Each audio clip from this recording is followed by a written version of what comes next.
It's been 2 years since you said that he left. Swore that you'd moved on and we'd started fresh. Can't Say No is about someone letting you down, a partner letting you down. Maybe you had let them down before, but they let you down again. They kind of did things that you thought were to get back at you, and you kind of feeling like you couldn't be the person that you wanted to be in their life.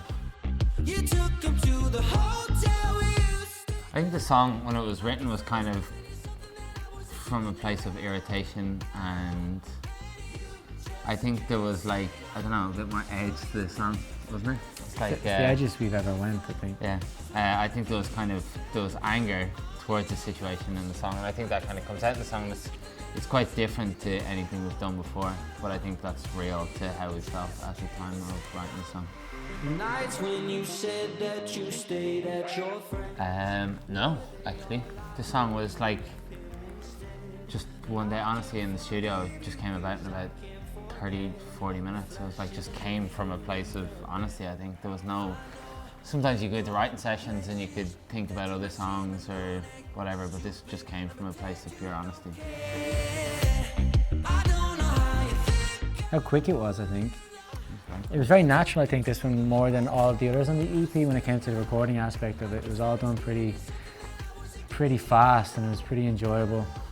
I think when we were in the studio though, and we got to the moment on the chorus with like the bass drop, it was like, We knew there was something there, yeah. We were like, oh, okay, now we've got it. Yeah, for sure. Which was quite cool. That was And it. I think, as Connor said, it's like there's an honesty in this one, and there is an anger in it. You know, like there's a burn inside. So like when I was singing, I could feel that anger, I could feel that emotion as well, which made it like kind of more natural.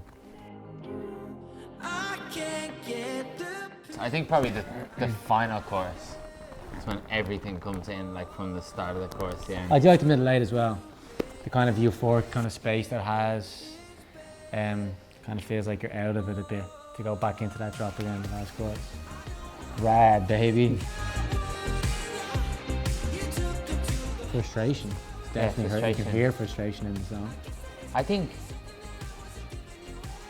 like, not to play a sympathetic card, but it came from a point of like being on a like tour with a band and not being the person that you could be for a girl, and thinking that that would lead to something, which was exactly what it led to, and kind of it mapped out exactly how you thought it would map out. So it just came from a frustration in a situation. party until it ends. Don't wake up to. This song is actually from being in America. Being on a night out and kind of being in a very uncertain, kind of unhappy place yourself, and being out and just being surrounded by everything and going with emotions of like a night out. But it was almost like people who didn't want to make their life better, they just wanted to give you all their bad news so that you could talk to them and make them feel better about their situation. But there was kind of no, you didn't know who that person was. And people trying to live up to this iconic weekend rock star lifestyle, which I think is accepted in modern day culture, but Monday to Friday, Burying their problems. burying their problems and then doing the same thing every weekend. I think for this song we just wanted to try and go as live as possible. I don't think we did that in our first EP. We just wanted to kind of have fun with this and make it a very true representation of what we were thinking at the time and what we kind of envisaged. And you know, it's like big guitars and live kind of open drums and big auto-tuned vocals. A Travis Scotty kind of Yeah, vibe, it's kind of you know, like the kind first time you had done vocals like that. I Yeah. suppose. Yeah.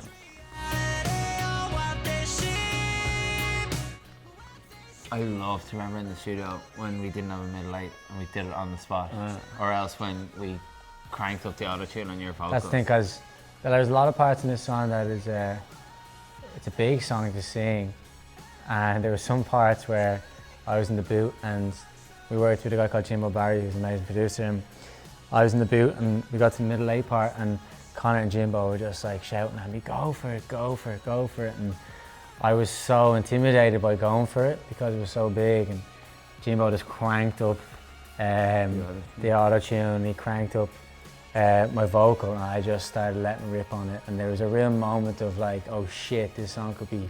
We kept envisioning a stadium when we were doing it. Fancy cars cars, all the drugs, so much alcohol.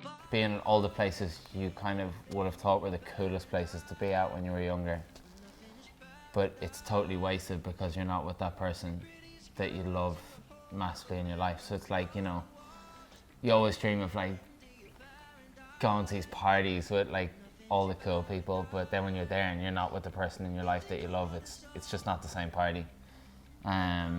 So that's kind of what it's all about. It's no matter like kind of where in the world I am or what I'm doing, it's just never going to be the same, and it will be totally wasted unless I'm with you.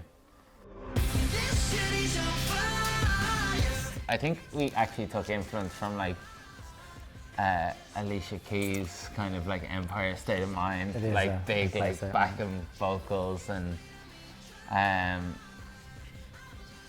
yeah, I think, I don't know, maybe because it was inspired from a night in LA, that it was like, it's quite American, I think. Imagine Dragons, kind of Alicia Keys. I know someone you follow in paradise. When we put on the chanting choruses and backing vocals and stuff, we got this amazing singer in, Emma Wigglesworth, who's actually Gavin James's sister. But she came in one day and threw down a load of like backing vocals and a lot of like overdubbing choruses just to make them huge. And I remember when we layered her voice onto that chorus, like, this city's on fire, and she was just letting rip over it. And it was, we were drinking actually at that point because we had finished doing all our parts. So she came in and we were just drinking. I remember she just went for it, and we were all in the studio just screaming at her like while she's in the booth. But it was just that moment of hearing someone do it, and it just transcended the song to a different place, that we had heard someone else singing it, you know, for the first time, someone else layering on it for the first time. That's great. It just made it feel bigger to us.